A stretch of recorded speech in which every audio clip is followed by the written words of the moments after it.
Those are Caterpillar engines that will run on biogas, the biogas that is produced here at the plant. The power output of these engines that we are replacing them with is more than double what we had in the past. So we have definitely more power and more heat, and we will be able to use all the digester gas that we are producing here at the treatment plant.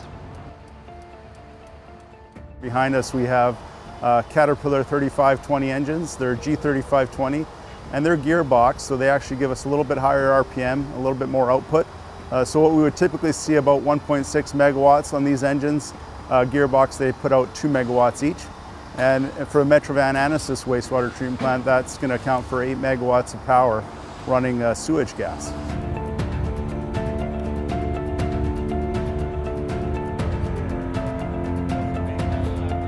What they're doing here is they're collecting methane gas from digesters.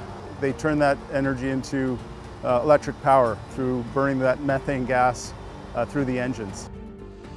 Not only will provide power and energy to offset some of the power requirements of the treatment plant here at Annacis, but they also will provide heat that will be used in the process in those digesters that we see here in the back.